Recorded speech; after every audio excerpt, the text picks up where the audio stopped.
Ok, vamos começar esta segunda parte com um exemplo bastante simples e comum que ilustra bem parte dos problemas que desafiam o dia a dia do gestor florestal. Vamos conhecer as habilidades necessárias para que ele supere os desafios apresentados por esse problema. Digamos que a área a ser gerida pelo gestor contempla não apenas áreas de produção, mas também áreas não produtivas. Não produtivas do ponto de vista de produto ou de serviços para uma indústria ou para uma comunidade, mas essenciais para que as funções ecológicas essenciais à vida nessa região continuem. Essas unidades de produção e unidades não produtivas são conhecidas, estariam mapeadas, e a pergunta é, seria possível otimizar o manejo, a gestão dessa área para, por exemplo, a produção de fibras nas áreas produtivas, utilizando-se algum modelo matemático e que, ao mesmo tempo, mitigue os impactos ambientais decorrentes dessa atividade? Sabemos que a fibra, no caso resultado da produção de plantios ou extraída no ciclo final de corte de plantios florestais, é uma alternativa para esse caso. Portanto, após o plantio e decorridos vários anos, se faz um primeiro corte. Esse corte, eventualmente, recebe um tratamento especial, onde a brotação é tratada, é conduzida e dá-se início a uma nova rotação, onde as árvores crescem novamente para que se produza num segundo corte uma nova quantidade de madeira para a produção posterior de fibras. Bem, tendo em vista a necessidade de maximizar, de otimizar a produção decorrente dessa atividade, uma vez que quanto mais eficiente seja a produção, menos área será necessária para esse tipo de atividade, portanto, sobrando mais para outras funções, outras atividades, incluindo as atividades ambientais, ecológicas, seria essencial e passa a ser fundamental que o gestor tenha acesso à melhor qualidade possível de informação disponível sobre o potencial de crescimento dos plantios florestais nas áreas produtivas. Daí a importância da biometria, da importância da estatística, dos processos de ajuste de curvas que nos geram a possibilidade de projetar ou predizer produções futuras. Neste caso aqui, nós temos para cada uma das áreas diferentes curvas de produção, como vemos nesse caso, áreas mais produtivas, como esta curva que mostra que a produção, conforme a idade avança, cresce significativamente, cresce bem, tanto num primeiro ciclo de produção, após o plantio, o primeiro fluxo de produção, primeiro surto de produção, como numa brotação posterior, ou numa condução da brotação, onde após o corte da primeira fase, temos a condução da segunda etapa e a floresta cresce igualmente. De qualquer forma, essas curvas indicam uma área eventualmente mais produtiva que outras que aparentemente apresentam ou parecem apresentar menos capacidade de crescimento. Essa informação é essencial para que essas áreas, então, sejam manejadas e plantadas e nelas se recomende o melhor material genético possível para que, como já disse, num menor volume de área possível, tenhamos a maior produção e, de uma forma eficiente, contribuamos dessa forma para a produção de fibras. Esse impacto que essa produção vai gerar, obviamente, tem que ser mitigado para que se preservem todas as condições ecológicas nas áreas vizinhas, circundantes, anexas ou adjacentes a essas áreas de produção. Como exemplificado aqui nesse caso, foram preservadas as áreas não só de nascentes, como também as margens de córregos e rios, mantendo, de certa forma, ou mitigando o impacto sobre as microbacias que circundam as áreas de produção. A questão é, temos condições, existem modelos que nos permitam, ao longo do tempo, estrategicamente definir as melhores formas de cortar, de conduzir, de plantar, de integrar essas paisagens, as paisagens produtivas e não produtivas? Existiriam formas de se fazer isso? A resposta é sim, existem, e são essas ferramentas que nós vamos conhecer ao longo do curso. Para que essas ferramentas sejam bem utilizadas, o gestor precisa conhecer um conjunto fundamental delas. A primeira parte, o primeiro conjunto, são ferramentas mais voltadas para a gestão de dados, portanto, são bancos de dados, são planilhas eletrônicas que nos ajudam a organizar essa informação. Precisamos ter acesso e ter uma habilidade, ou desenvolver a habilidade de produzir mapas eficientemente, tendo acesso a recursos eficientes para que esses sejam produzidos e de forma integradas as informações, tanto provenientes das bases de dados como das planilhas, possam ser depois representadas nesses mapas.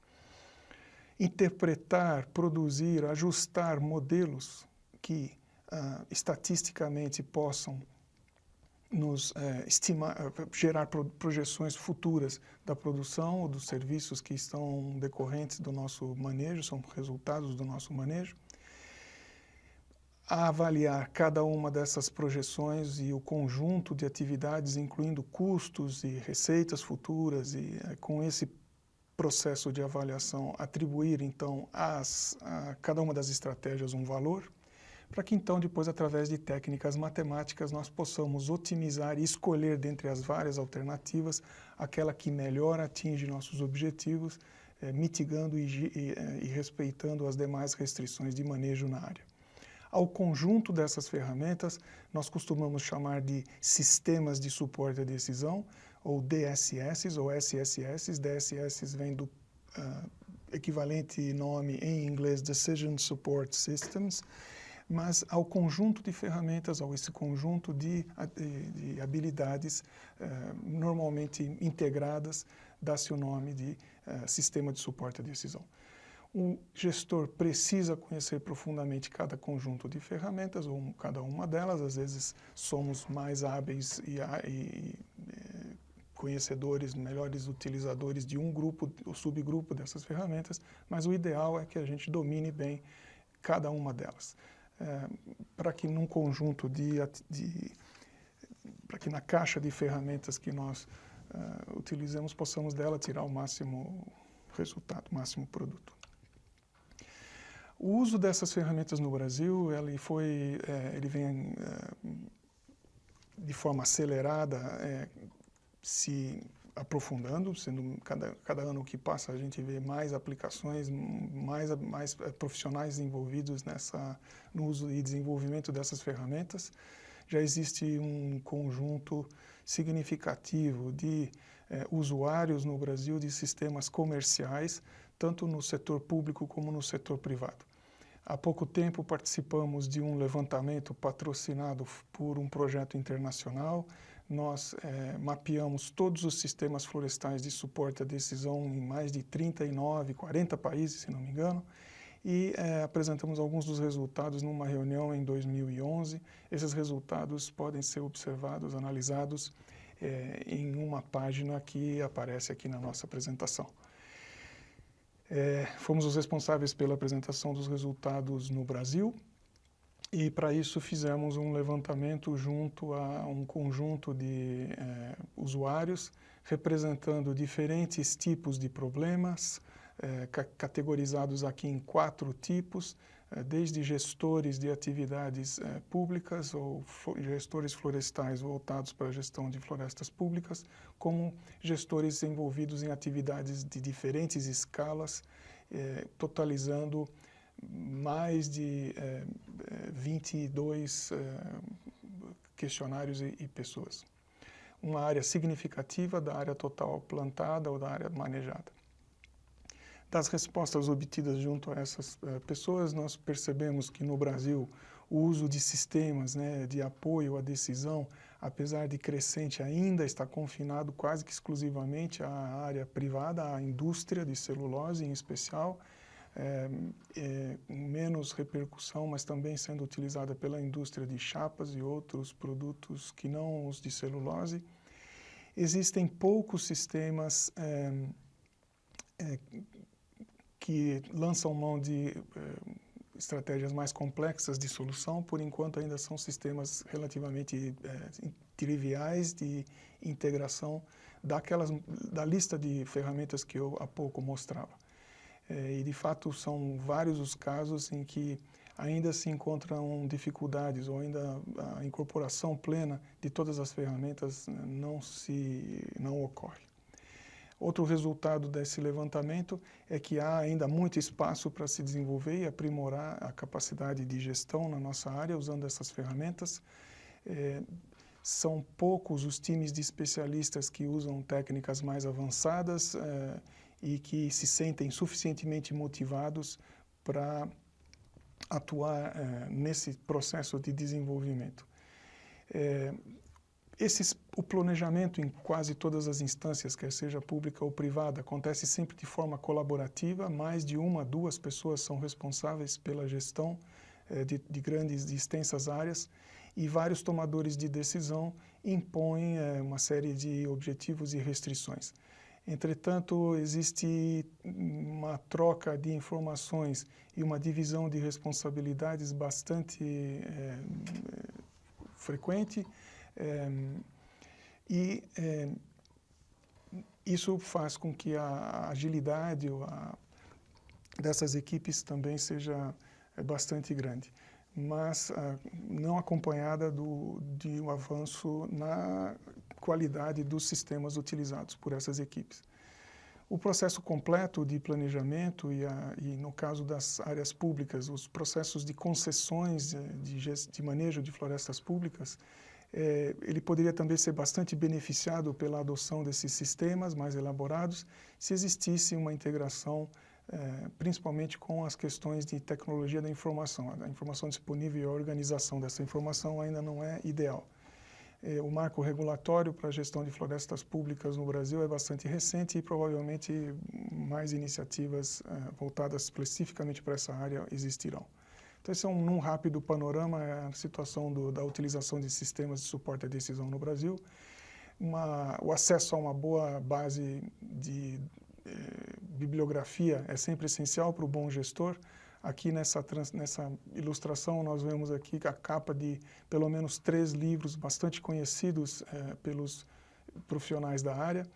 A literatura ainda é quase que exclusivamente em inglês. No nosso curso nós temos e disponibilizamos uma apostila que vai ser muito útil ao longo das nossas atividades, principalmente em sala de aula. Os resultados daquele levantamento, assim como de outras avaliações de sistemas de suporte à decisão em outros países, é fácil de ser encontrado nessa página wiki.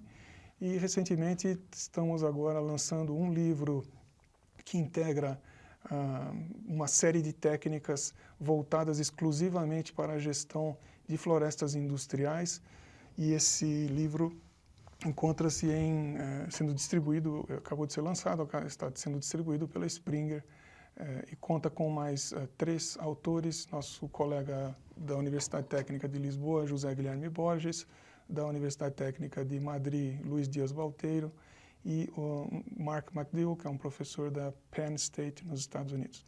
Em conjunto, temos mais de 40 contribuintes, incluindo professores aqui do Departamento de Ciências Florestais da Exalc, em Piracicaba. Vamos então para um segundo e último teste de assimilação de conceitos. Desejo a todos um bom trabalho, encerramos este módulo e nos vemos no próximo.